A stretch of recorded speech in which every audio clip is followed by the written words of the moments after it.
Started with our webinar for today, 4 ways to use content marketing to influence buying decisions on LinkedIn. I'm Cynthia Lovely from Find and Convert, and I'm in the moderator seat today. Feel free to submit any questions that you have in the chat pane during the webinar. I'll be keeping a close eye on those. We have planned the presentations today to last for about 45 minutes. We'll leave about 15 minutes at the end for an interactive session with our speakers, so feel free to go ahead and submit those questions throughout, and I'll hang on to them until the end. I'm pleased to introduce our 2 speakers to you today.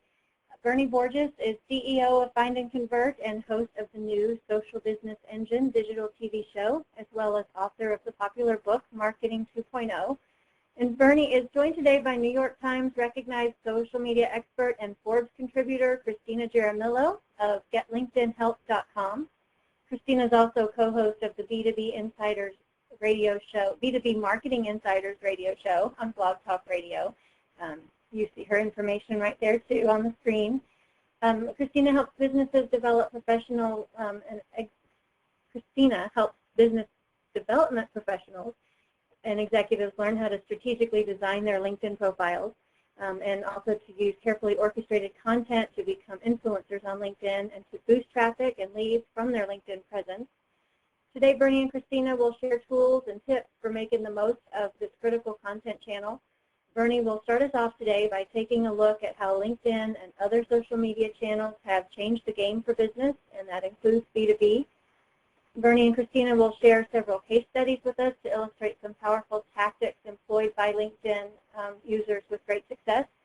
Christina will share practical ways your content can be baked right into your LinkedIn efforts to apply these proven strategies for yourself. You can feel free to take notes during the webinar, but rest assured we will email you the slides from the presentation today. I am very confident you will be inspired and get several actionable takeaways from the webinar. But before we get started, I will remind you again, if you're tweeting, you can use the hashtag #LIContent, and you can ask questions there or just tweet away, and we'll be watching that as well throughout the webinar. But before I turn it over to Bernie, we want to ask a quick question to get everyone involved and to kick us off here. We want to know how effective you feel you are at this point in using LinkedIn for lead generation. You could answer, I have lots of connections, but I rarely generate leads on LinkedIn. You could say, I generate some leads using LinkedIn, but I have room for improvement. Or let us know that you regularly generate new leads and sales from your LinkedIn presence. Let me launch that question. Here we go. We'll give that just a few minutes, and then we'll tally up some answers and get started.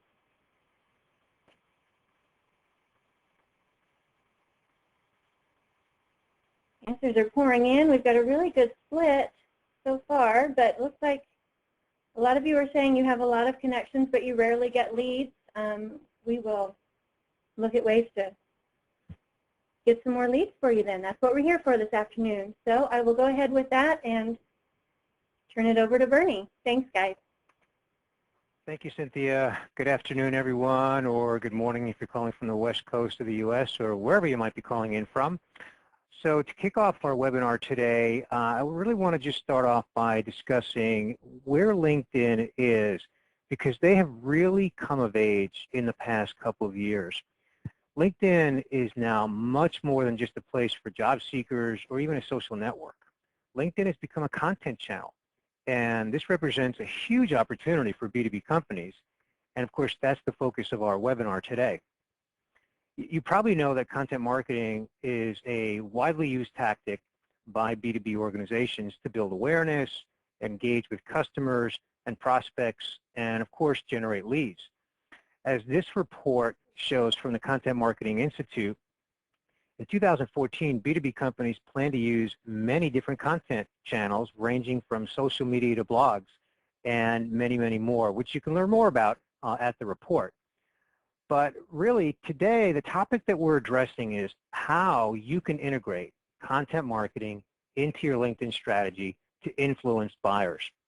Now, if you don't have a LinkedIn strategy, our hope is that you'll be inspired today and you'll launch one after Christine and I reveal powerful content strategies on LinkedIn. Now, you know, we all want leads, right? I don't think there's a person on the call that wouldn't say they don't want leads. But it's really important that we understand that we are well on our way to being an inbound ecosystem where most leads are coming in through inbound channels.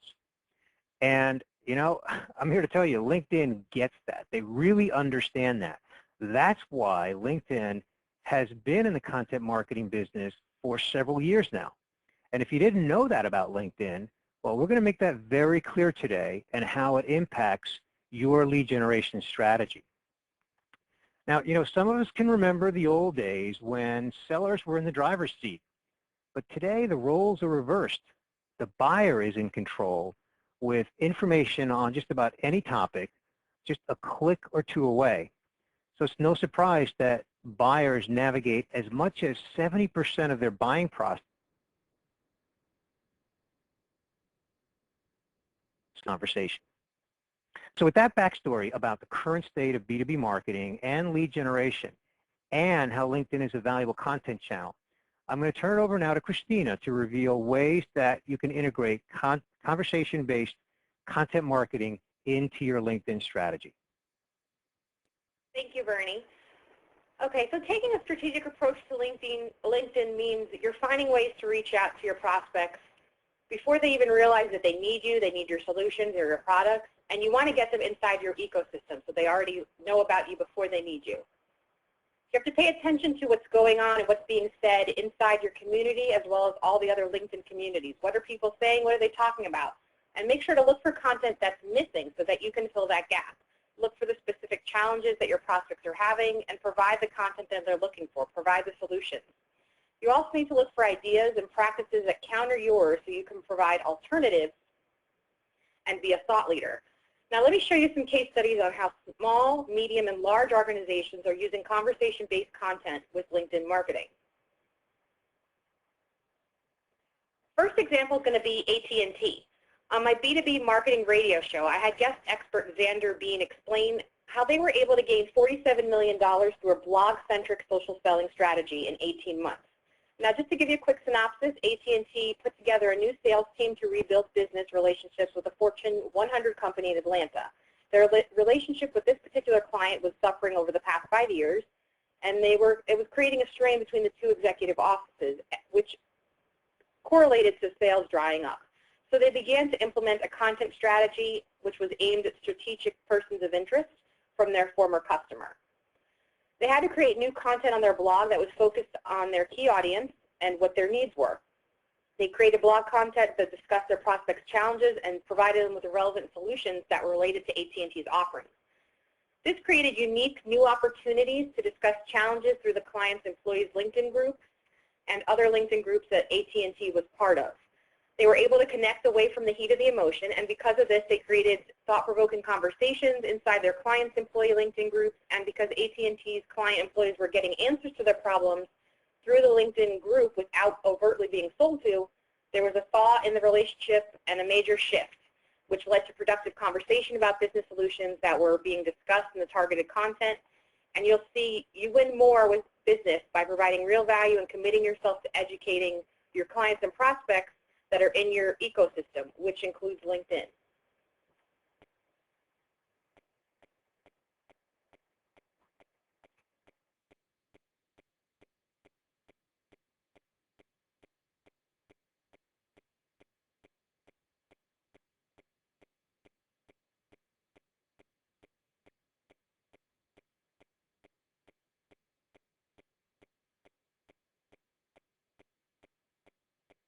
A meeting, producing, and marketing and demand generation webinar that was going to show car dealers, general managers, sales directors, and service managers how they could be selling 20 to 25 additional cars each month for their service drive. So we originally promised them about 80 to 120 webinar signups. That was the goal. But the actual number of registered webinar attendees was 337. And here's a few reasons why we're able to beat those registration numbers.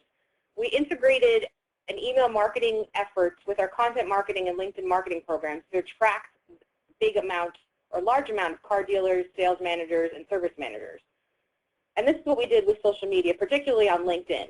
we gave their VP of Strategic Initiatives, or Randy Kobat, who was the head of this particular webinar and marketing strategy, a LinkedIn profile makeover. So we made sure that his resume-looking profile was now turned into a marketing tool, and it would help our overall LinkedIn marketing initiative. So when I reached out to prospects on LinkedIn about the webinar, they checked out his profile and saw that he could help them. From there, they accepted the invitation to register for the event. And we know that nearly everyone that signed up for the webinar that came from our LinkedIn efforts checked out Randy's profile first. We were able to tell that they viewed his profile. They also created content that offered prospects a sneak preview of the type of information and value that they were going to reveal on the webinar. And we created blog posts and articles around this content, and we made sure that at the end of each blog post there was a call to action to register for this free webinar. We also promoted the blog content through LinkedIn, and before we did that, we researched and joined Randy into some LinkedIn groups. For example, Car Dealer had over 6,800 members, Automotive Dealer Network had over 1,300, and our largest group had over 100,000 members, Automotive Management Professionals. So we created thought-provoking conversations that added value within each of these LinkedIn groups and invited prospects to read the blog, again with the call to action to register, so they could get even more information. We also engaged in a LinkedIn lead generation email campaign. So since we had joined these LinkedIn groups, it gave us the access to these decision makers that were members. We sent them individual customized emails to sign up for the webinar, and we made sure to include in the invitation why they should register. We gave them a link to sign up. We also provided them with a link to blog posts to learn more about MPI's 8-step quality assurance process and how their dealerships could be selling these 20 to 25 additional cars per month without spending more on advertising, which is a big deal. And through our social media and content marketing efforts, we're able to get at least an additional 20% more webinar registrants. Christina, can I just make one point? I really like that the targeted LinkedIn email really explained why people should attend the webinar, so that an email like that is not received as spammy, but actually valuable. That's a key differentiator. I just wanted to make that point. Absolutely. We made sure to educate so that they didn't think that they were being overtly sold or pitched to, and were actually learning something from this. So let's go on to the next example. This is a smaller company, 2-Minute Explainer, and they're a B2B video content marketing firm. And when they started working with us, they didn't have any process in place to engage prospects or nourish their relationships with the existing clients that they had. If there was no initial interest, once they connected with someone, there was no further communication.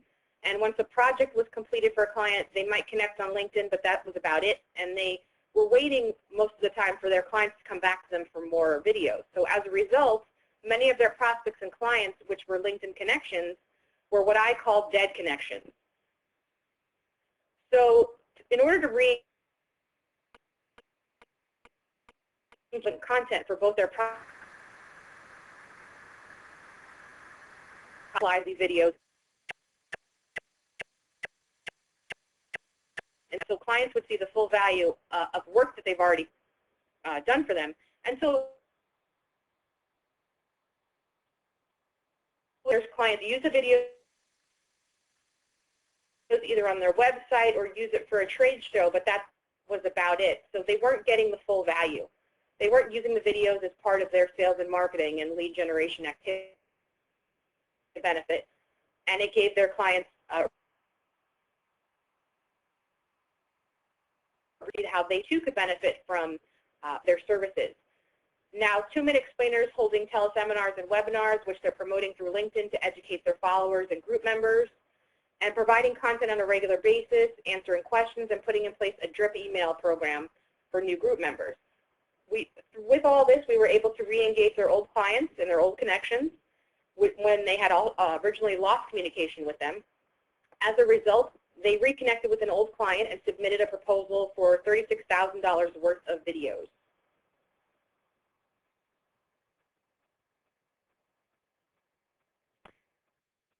So in this next case study, actually the next 2 case studies, we're going to look at Slideshare.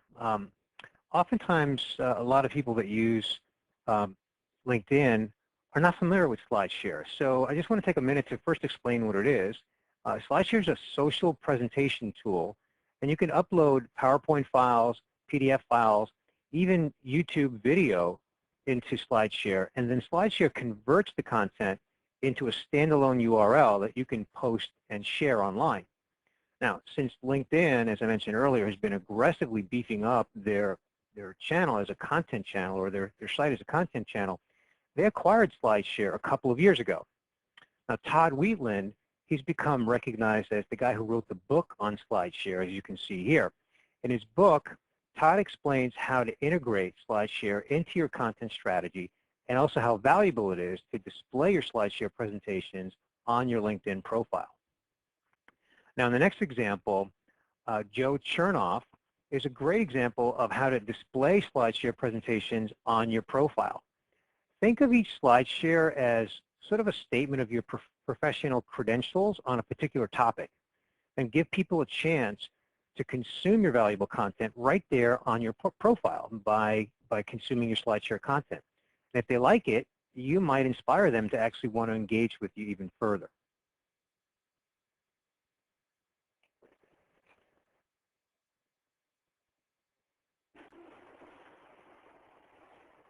Bernie, I just want to interject really quick about Slideshare. I also tell people to use it for video testimonials because it's a way to boost the credibility. And if you're a speaker, or if that's a segment of your what you do, if you could have a video of you speaking on there, that would be great too, just so people can see what it is you have to offer and see the what you can add to the equation. Just wanted to mention that. Yeah, sure, and especially since Slideshare does allow you to upload YouTube video, it's an excellent way to do that, and an easy way to do that. So yeah, that's a great point. Thank you. All right, now I'm going to show you how I mix my PR, content marketing, and my LinkedIn marketing, how I integrate it. Recently, my LinkedIn marketing firm had an article published on Forbes.com. It was how to mix LinkedIn marketing with content marketing. And I used LinkedIn solely to help me get published, and here's how I did it. I make sure to actively share content that's written by me, and I know that finding time to create high-quality content is one of the biggest challenges that are facing marketing and communication professionals, but you have to make time for it. It's very important. These organizations are looking to fill the gap by curating and aggregating content, and the problem is if you do this too much, you might be thought of more of a resource rather than a thought leader, so make sure to create as much as you can on your own. I also go beyond industry news. I make sure to create discussions on the PR that I generate through LinkedIn and through content distribution.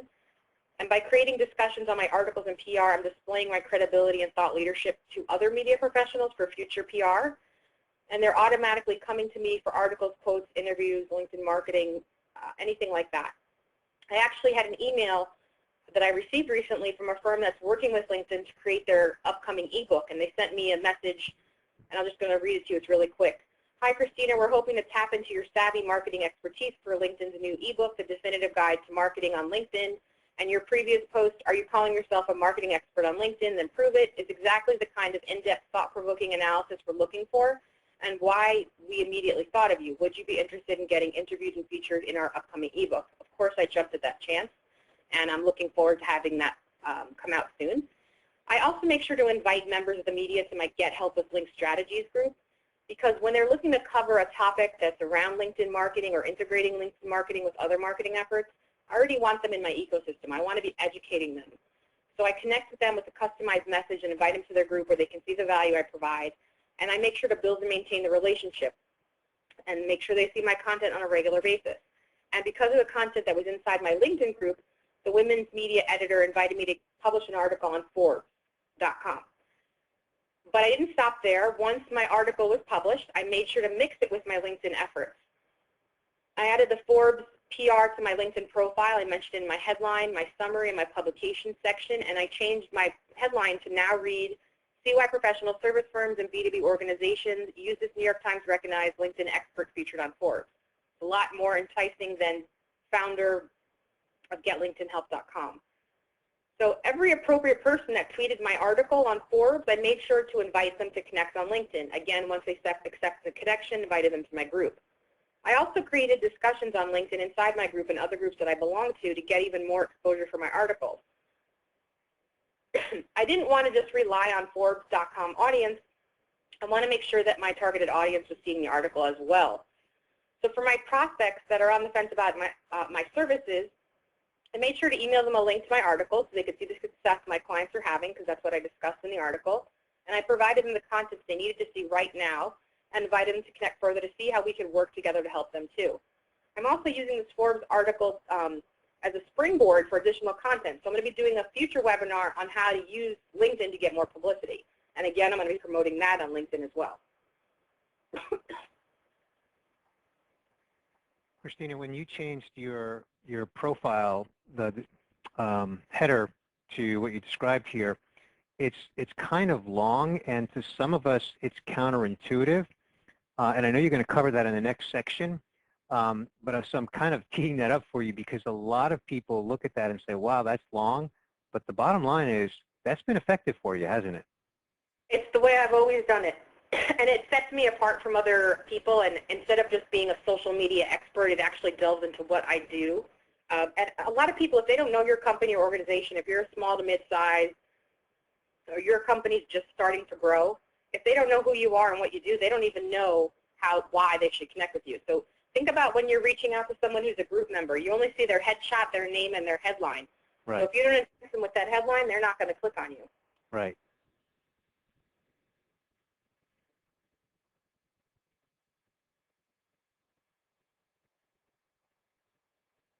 So I want to discuss my B2B marketing radio show that we were talking about earlier. I use LinkedIn to actually get interviews or get people to be on my show. I'm finding influencers and potential white label partners, so that's my key for this show. These people have a large audience to share my information with, and I found people like Bernie, who I'm on the webinar today, because I invited him to be a guest on my show. And I use LinkedIn to also find people like John Wubin, who has over 500 clients worldwide, and I found the senior content marketing manager at LinkedIn because I knew he would draw attention for me. I found these people solely by the content that they're providing on LinkedIn. I want to make sure that I'm a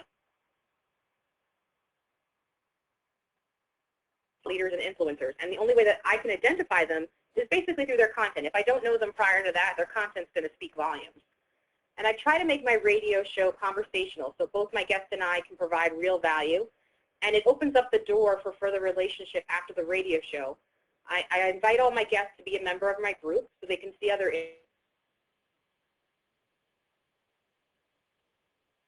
content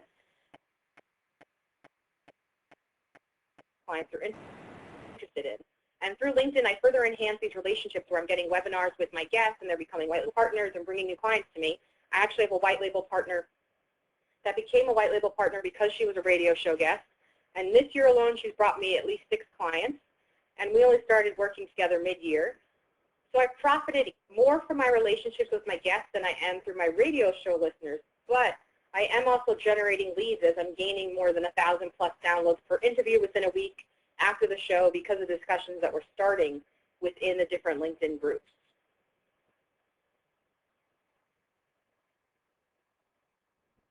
Christina and Bernie, if I may, before we move on from these great case studies, I'd love to throw up another question and check in with our guests today. Let's ask this time what ideas from these case studies everyone may be looking forward to trying on your own LinkedIn profiles. Let's say we can say I plan a profile makeover to showcase my thought leadership. I plan to add Slideshare to my profile. I plan to use case studies to tell my story, or maybe you plan to do all of the above. We'll just give it a minute or two and you can let us know what you're thinking. % saying you plan to do all of the above. That's exciting, guys. Cool. Very cool. Okay, so there are some easy ways to add content if you don't know where to start, but the first place that I always suggest is to add it to your LinkedIn profile. That's where you start your LinkedIn efforts. And just think of your LinkedIn profile. Make sure you think of it as a marketing tool, not a resume. And most B2B sales, B2B marketing sales and executives do have a resume. I've been doing some research. I actually looked up a sales professional summary. I'm just going to sales results driven, partner and customer focused, executive with accomplished management experience, international background in sales, solutions, technology, high proficient in leading teams, defining metrics, development, blah, blah, blah. So none of that actually provides any information. and entices a decision maker to be interested in your company's services or solutions. So think of your LinkedIn profile as a marketing tool.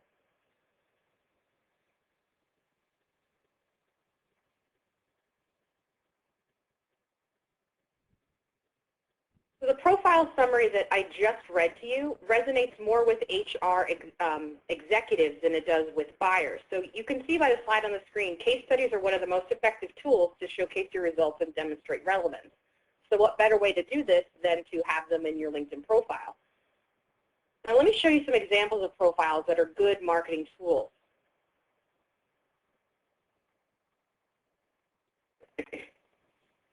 Here's an example of how an employee at a large, well-known firm is using LinkedIn very well. Take a look at the profile headline from this Deloitte executive. It reads, I introduce value-adding Deloitte content and interact with decision makers in the private and public sector in Africa. So right there, he's showcasing his relevance, showing the value that he has to offer, and he's not putting sales executive, business development manager, or what his job title might be. He's actually stepping outside of that and showing his difference.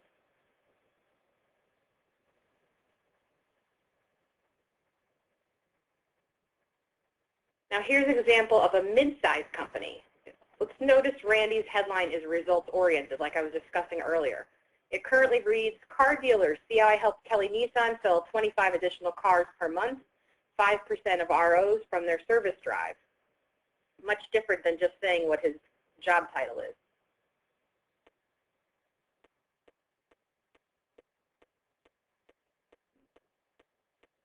If we take a look at the project section of Randy's LinkedIn profile, you're going to see free webinar for car dealership. It's a clickable link. It's going to go to a landing page.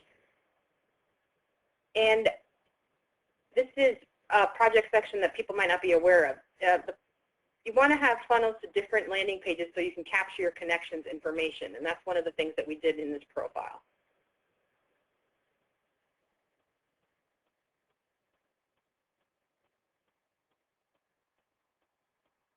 Now remember the summary I just read to you a few minutes ago? I want to show you the difference. I'm going to read part of Randy's.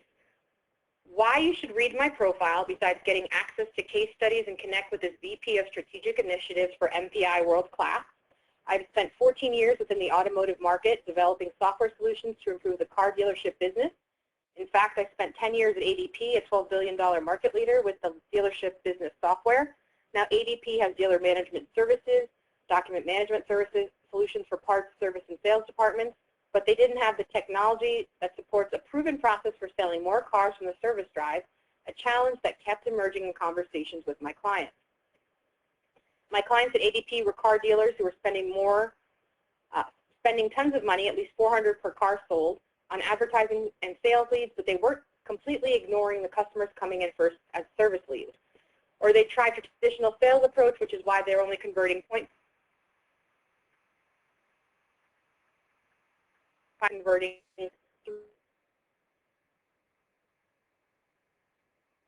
hundreds of thousands of dollars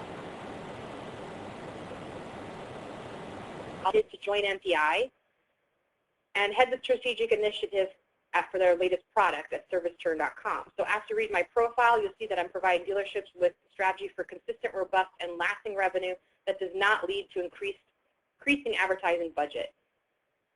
So if you notice from that profile, we shared his story, we shared his background, we talked about pain points that his target audience was experiencing, and we also talked about results that most car dealerships would love to experience, so we tapped into that. We also told visitors why they should be looking, what they should be looking for on his profile, and we provided them with calls to action. We told them further in the profile, I didn't read it all to you, where to sign up for his free webinar. There's some more videos as well. And also he invited people to connect with him. That is really storytelling. It's an unconventional approach to your profile that I think a lot of people have not been using. Absolutely. A lot of people still have it in third person, which is one of my pet peeves, but that's a whole other topic. Right. And for Randy's experience, you notice that instead of just listing the VP of Strategic Initiatives and discussing his sales achievements that buyers and decision makers don't necessarily care about, we gave him a case study driven profile. So car dealers, car sale lead generation expert, double sales out of Bulldog Kia's service drive. So in this position, we discussed how Randy helped Bulldog Kia implement a program that would help take the company from a 0.72 closing percentage to 4.68% in just 3 months. We also educated prospects why Kia's closing percentage from the service drive was so low and how they finished #1 on the performance managers list. They had 427 service prospects and 20 sales on their 3rd month of implementation.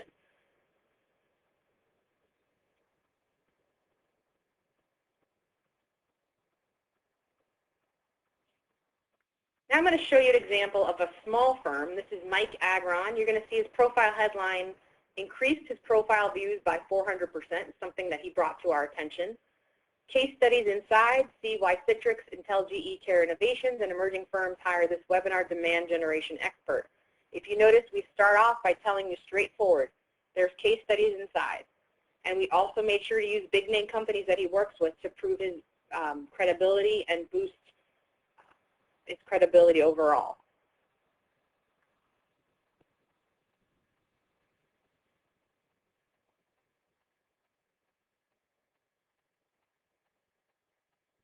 So as we mentioned in that headline, the case studies were found inside his profile, so we had to make sure we delivered on that. We used the experience section to showcase these case studies. For example, you're going to find a position in his profile that is B2B webinar strategist, helps emerging firm Mercer International close a 7-figure deal. And this position, prospects were learning how WebAttract was able to get hundreds to sign up and more than 200 people to attend the webinar. They learned how they were able to help keep registrants engaged and stay to the end of the webinar, and how this particular client was able to close a 7-figure deal after the webinar. And underneath this position, you find 2 videos. There's also using Slideshare, which Bernie was talking about earlier. One video is from Mercer. The other video shows the results that he achieved for them were not just a one-time thing. He was able to achieve similar results for the Friedman Group as well. So the video testimonials support the information provided on the profile, and it turns Mike's profile into an interactive marketing tool instead of just having a lot of copy up there. And along with some case study positions, he has positions for specific audiences. For example, here are some position headlines that have targeted copy for specific audiences that he's looking to connect with. Former Oracle and Apple executive now helps global brands like Bosch generate demand using webinars, helping publishers like Inside GNSS monetize and add value to its advertisers using B2B webinars. So we're straying away from just positions and actually breaking it down.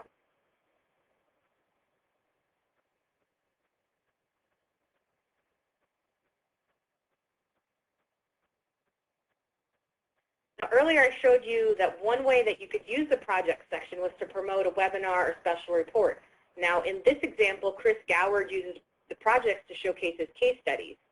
He has a strong headline for the project: Consumer Landing Page Optimization lifts lead generation conversion rate by 91.4%.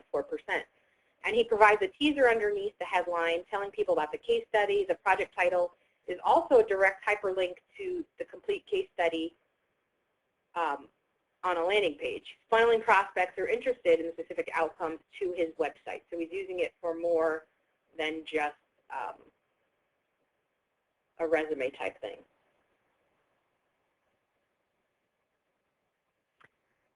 So, Christine, I'll cover this one on LinkedIn company pages. A lot of companies overlook the opportunity. It's almost like a LinkedIn company page is almost like a second website, or it can be. So sharing content on your company page that's highly relevant to your target audience is really all that's needed.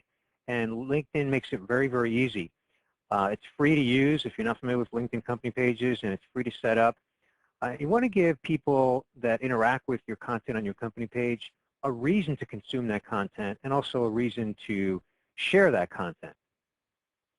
Now, you may or may not have heard that just yesterday, and literally just yesterday, LinkedIn launched a new feature that's available on company pages, and it's called Showcase. And this feature allows a company with a company page to create multiple pages under the main page. Each page can be focused on one specific product. So for example, in this example, you see a showcase page for the Microsoft Office product. So you can see it says this is a showcase page by Microsoft, and it's for their Office suite, which is obviously one of many Microsoft products. So this is ideal for large companies, or really any company. It doesn't have to be a large company, but any company that has lots of products, so that customers can easily find and consume and engage with the content they want around a specific product.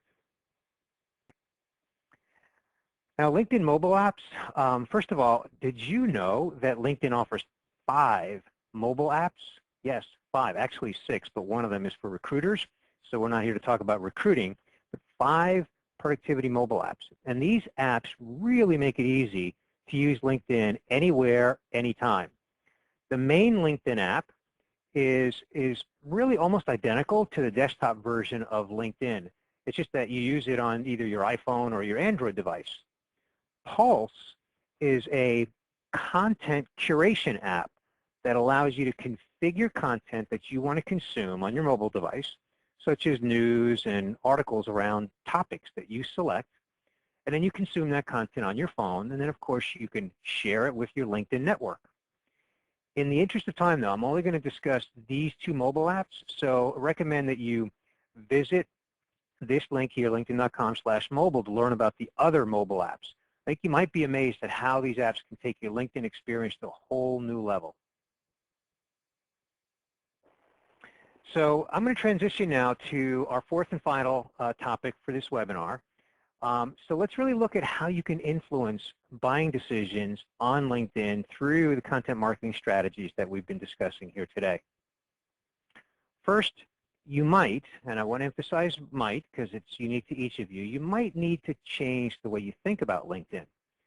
LinkedIn is more than a social network, and it's not just a numbers game. You shouldn't aim to have a gazillion connections. Think of LinkedIn as an online business club where you can build valuable relationships that can result in new business opportunities. In other words, it can result in new customers. So to be influential on LinkedIn, you need to make connections that are meaningful to you. And rather than just having a passive relationship with your connections by signing into your LinkedIn account once a week, or some people sign in even less frequently than that. So rather than just having passive relationship connections, you want people in your network to take action. Now, let's be realistic. Taking action isn't always about a sales conversation. With all the opportunities that you have to engage with content on LinkedIn, taking action can occur in many ways. So for example, when you post a status update on your profile on LinkedIn, and you have a link, you share a link to an article, and then other people like that, and I'm using air quotes around like because they can click the like button on a piece of content that you shared, or they can post a comment on it, or they can share it. That's an action. And incidentally, listed or comments on it or shares. That is an action. Now similarly, when you visit a group and you comment on someone's conversation thread, that's your action, that's your engagement. Or if you start a new conversation thread in a group and other people participate in that conversation, those are actions as well. And as insignificant as it may sound, these actions can and do create influence within your network when you're consistent and highly relevant in these actions. Bernie, I just wanted to add one more thing to that. I know a lot of people probably don't even think about this, but when someone's either commenting, liking, sharing, whatever it is they're doing, reacting to your content, if they're a good prospect or they're someone that you should target, talk to, take that as a cue to reach out to them and say, thanks for whatever action they took. I'd like to invite you to connect to XYZ or whatever it is that you want to gain from that relationship. Absolutely. And in some cases, using good judgment, it may even be an opportunity to take that conversation offline and then get into a real physical conversation, even if it's a phone conversation. But again, that's a judgment call, based on the scenario. Now, if your company isn't creating influence on LinkedIn, chances are there are not enough people in your company engaging through content and with relevant connections. A social enterprise, or what I like to call a social business, embraces employee branding and actually encourages employees to spend productive time on LinkedIn engaging with others through content marketing. Now, sometimes a little training is needed to get a jump start on becoming influential on LinkedIn, so that's a worthwhile investment. But the rewards are plenty. In fact, if more CEOs saw the data from this report that proves the importance of building trust through social media engagement, I think we'd see more of them on LinkedIn as well as other social media platforms. And I think we'd also see more commitment and budget to making the transition to becoming a social business, because really our customers want to interact with subject matter experts within a social business. Now, another reason businesses are sometimes not influential on LinkedIn is because there's a gap between thought leadership and lead generation results. In fact, too often, unfortunately, I get emails from people, I'm talking about inside of LinkedIn, like, you know, when you can send a message inside of LinkedIn, which is an email, but LinkedIn calls it a message. I get them from people that are just promoting a product. And you know what? That's just spam. I delete it. Sometimes I remove that person as a connection on LinkedIn. That's not the way to do lead generation on LinkedIn. The way to generate sales opportunities on LinkedIn, as we've been discussing here today, is by building trust, credibility, thought leadership, and relationships. And you do that through highly relevant content and real and authentic engagement with people. So really, it just boils down to being an authentic communicator on LinkedIn. I mean, think about it. How else can you communicate in LinkedIn if it's not through content? Even when you do send a message to someone on LinkedIn, if you're not sharing relevant content, like that invitation to the webinar that Christina spoke of, and why someone should attend that webinar, what they're going to get out of it. If you're not sharing that kind of relevant content about something that is useful to the recipient, well then maybe you're just spamming them. So if you need more proof, all right, here's a little more proof. Evidence that what buyers want from sellers is trust more than any other attribute. And the path to building trust is by providing buyers highly relevant content that helps them in some way. Now, another reason that you may not be building influence on LinkedIn is because your connections are not engaging with you. Christina made reference to having dead connections. So maybe they're the wrong connections, and if you're not participating on LinkedIn with content that interests your connections to engage with you, then they are, in fact, dead connections. And another reason that you may not be building influence on LinkedIn, and this is a big one, is that maybe you're sharing cat videos or something silly and totally irrelevant. All right, now, honestly, I've never seen anyone share cat videos on LinkedIn, but I have seen people share content that's not relevant to me. So I just ignore those connections. I may not disconnect from them, but frankly, I just ignore them. So if you want your prospective buyers to engage with you, be relevant. You know, it amazes me, a huge missed opportunity for many businesses is that they're not blogging. I mean, it just blows me away that less than half of the Inc. 500 have a blog. And data proves that businesses with a blog generate more leads than non-blogging businesses. And since LinkedIn is a content channel, it's a natural place to share your blog content. But don't sell with your blog content. Don't post saying, read my blog, or here's my latest blog post, or something, you know, really meaningless like that. Rather, attract people with a key point about your blog content and share the link. Now, don't hesitate to share the same blog post 2 or 3 times, but spread it out over 2 or 3 weeks.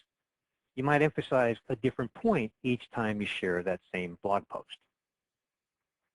Another key factor in influencing buyers on LinkedIn is sharing content that is relevant to buyers in the different stages of the buying cycle. The content at the problem in the implementation stage. Consider that your content strategy shouldn't be a one-size-fits-all approach. The mix of the content you share on LinkedIn should be a mix of content that you curate as well as your own original content. Sharing content that's authored by other subject matter experts in business or even outside your business is an important part of the trust building process with buyers. Basically, when you do that, it says, I care enough to share this relevant content with you. So mix it up. Don't be too heavy with curated content or too heavy with your own originally authored content. My personal goal, and this is just the way that I like to do it, and it works for me, is 80-20. About 80% other people's content, 20% my own. So before we start our Q&A session, let's wrap with 4 key takeaways. So Christina, why don't you kick us off with the first 2 key takeaways? Sure. First of all, I want to advise everyone to look at their profile and make sure that it is no longer a resume. And you have to show decision makers, influencers, and anybody that you want to connect with why they need to connect with you, why they need to learn more from you. I also want to encourage you to create your own LinkedIn group and community if you don't already have one. This will help you with avoiding this so-called dead connections, and this will help you generate demand, increase the lifetime value of your clients because you're giving them access to you and access to more information, and it'll heighten engagement overall with prospects and anyone that you want to build relationships with. So keep those 2 things in mind. And then also focus on building thought leadership to build the trust that you want to build as a professional in your industry and also for your brand.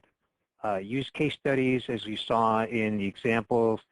Use some of the best practices that we saw here today and address content at each stage of the buying cycle. And be strategic in the way that you use LinkedIn. Do it every day. Have a content plan.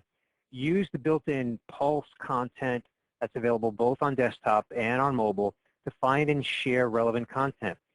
Share that content in modest amounts so that you don't come across, share your own content rather, in modest amounts so that you don't come across too self-promotional.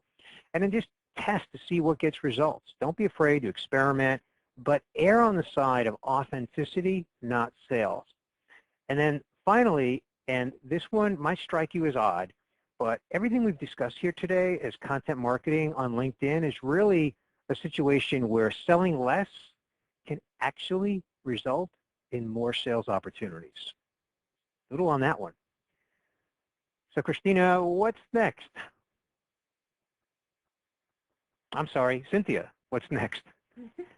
I actually was hoping to put up another poll real quick before we move on to Q&A. Yeah. Just a reminder, though, that I am collecting those questions. Keep them coming. We'll get to those in just a minute. But before we do, we want to know what, with all that you've learned today, what do you think might be your biggest challenge to implementing some of these ideas? Do you think creating quality content targeted to the buying cycle will be a challenge? Revising your profile, as Christina has shown us, does that seem challenging to you? Or maybe testing and measuring the results to, implement an effective content strategy? Or even, again, we can say all of the above. So just let us know what you're thinking before we move on here. Again, I'm seeing a pretty even split. Answers cranking in. You guys are fast on the button here. Bernie and Christina, most of the concerns seem to be around creating that content and then testing and measuring, which is understandable. That's interesting. Okay. Yeah, not surprised. Okay. Well, before we do move into Q&A, I would like to just invite everyone to visit my new digital TV show called The Social Business Engine. Just go visit that YouTube channel that's listed on screen, and I'm confident that you'll learn something from the guests that I have on the show. And with that, Cynthia, I think it's time for our Q&A session. So I'm hoping you've got some really fun questions. And oops, we didn't want to do that, but we'll go with the flow here. So Cynthia, do you have some questions for us? I do. Let me see. Let's start with, how do you suggest convincing the CEO of a business to use LinkedIn to get the leadership on board? Well, Christina, what I've seen is oftentimes when you show a CEO examples of other CEOs, it doesn't have to be within their industry, but it's helpful if it's within their industry. That is one way to get them motivated. And also when they see the results associated with CEOs, I mean, we saw a data point here in today's webinar that when CEOs engage in social media, that builds more trust and loyalty to the brand. And so sometimes it's really an educational process.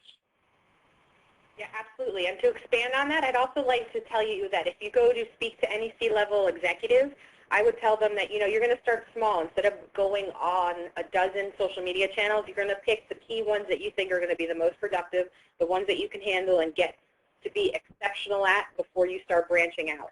And just know that showing them results, showing them your homework that you've done, and showing how other people are using it and using it successfully I think will definitely open their eyes. So if you have a lot of information to go in and share with them, I think you can educate them more. It'll be much easier. Yeah, one more thing that I'll add too is that sometimes the CEO doesn't want to admit that he or she doesn't fully understand how to use it. So personal one-on-one training with a CEO can make all the difference in the world, because they're not going to stand up and admit that they don't really know how to use it. Okay, I'm getting some really good questions here. Let me grab down here, make sure I'm not missing any. Christina, could you clarify real quickly what is a white label partner? I know you mentioned. Sure. Like, for example, I partner with other marketing firms that offer services that would align with mine, but they might not offer LinkedIn services. So I would be just an extension of their team. So whether that's me being on their team and doing the LinkedIn portion in conjunction with whatever marketing that particular client is doing, whether it's content marketing or other webinar marketing. So I have different marketing firms that I partner with, and I'm just an extension of their team to do the LinkedIn marketing, because a lot of people are not aware of how to do it for LinkedIn particularly, because it is different than other platforms. So that's pretty much, hopefully that clarifies what white label partner is.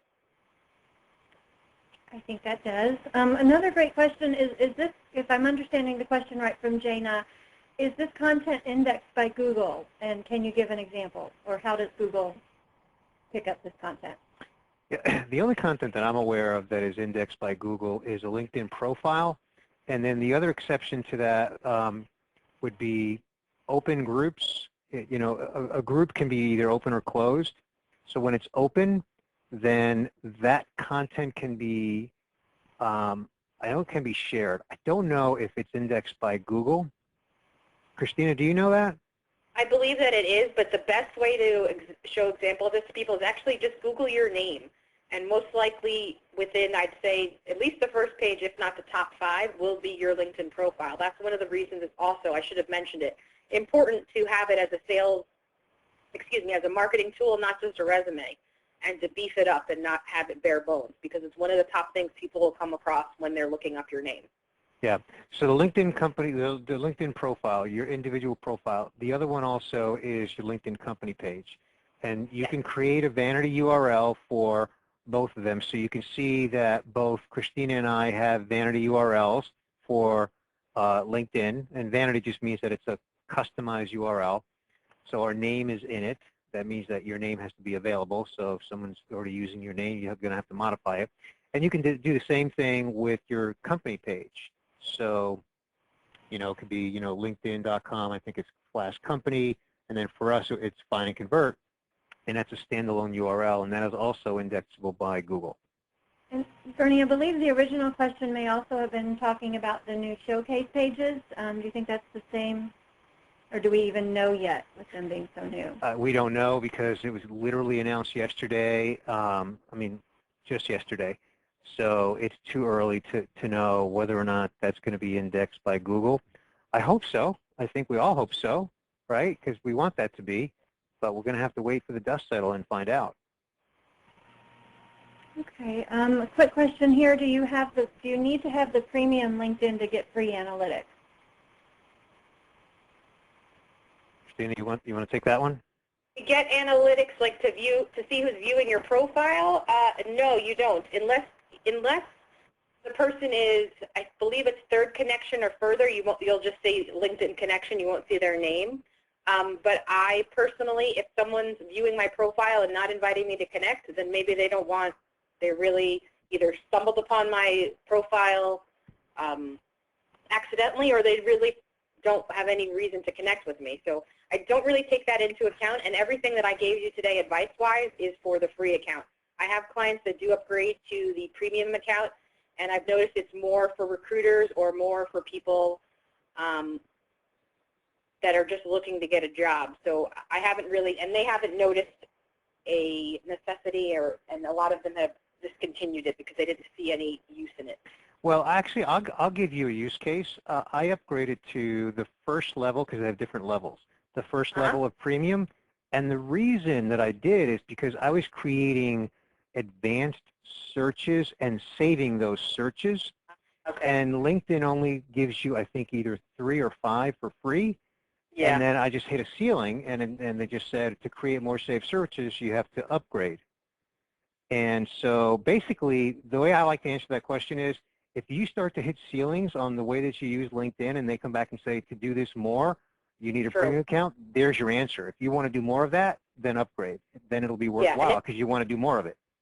If you're just starting out, I don't think it's necessary. I think you have to get your feet wet first and figure it out too. I agree. And then it's a ceiling, yep.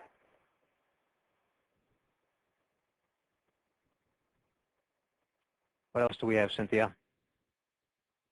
We have several. I'll try to keep running through in the time that we have left.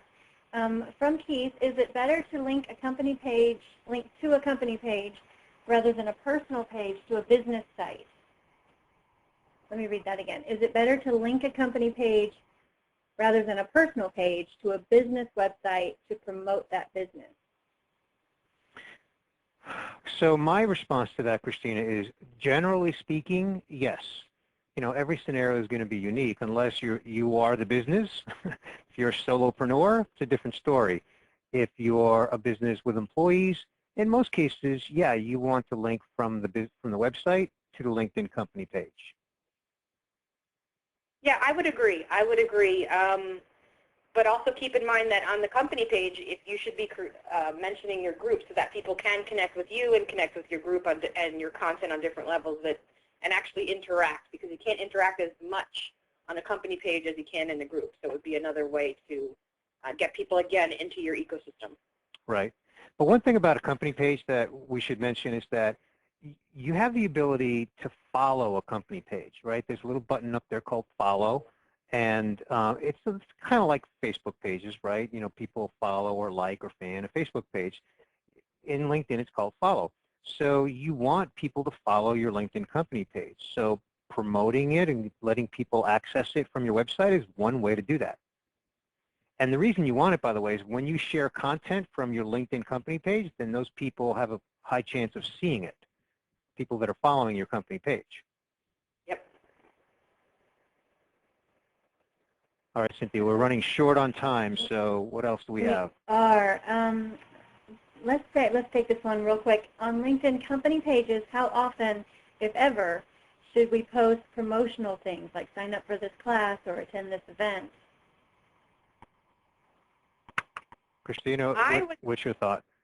I personally would say never if you're just going to promote. If you're going to give segue or some insight into what's going to be revealed in your offering or something, you have to tie it in. Otherwise, people are going to get turned off. Especially on LinkedIn, the users are much more savvy and much more quickly deterred. So I would never just do anything strictly promotional. There has to be some value in it.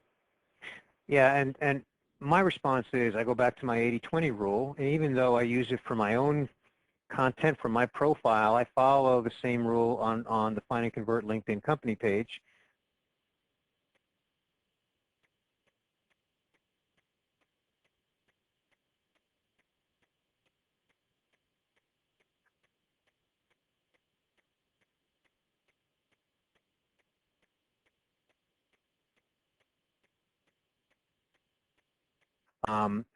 Educational, put it on the company page.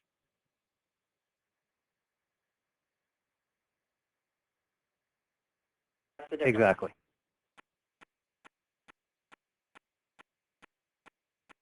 Time for one more. It's 3:01.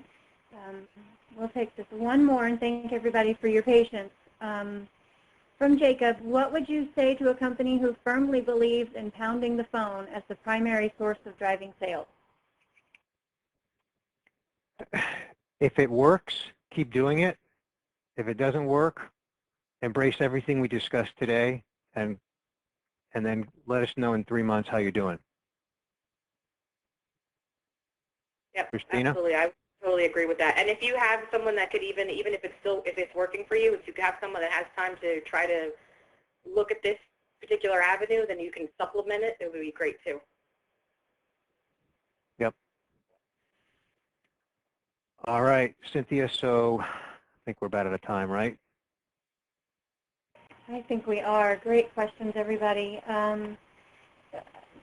We will feel free to continue the conversation using our hashtag LI content. Of course, we will keep checking that through the afternoon and maybe answer a few more questions there. We will be sending everyone the slides by email, so look for those. Those will have all of Bernie and Christina's contact information on them as well. Before we go, just a reminder, I'd like to invite you to follow Bernie's digital TV show, The Social Business Engine. That hashtag is SBE Show. You can find more on social business and updates about new episodes there, as well as checking out Christina's radio show at B2B Marketing Insiders Radio Show.com. Feel free to contact Bernie and Christina if you have any questions. Again, we will be emailing you their information as you had it on these slides. And that wraps up our webinar today. I'm Cynthia Lovely, and on behalf of Bernie and Christina, I thank you so much for joining us. And happy Thanksgiving to all of our U.S. friends next week. Bye-bye.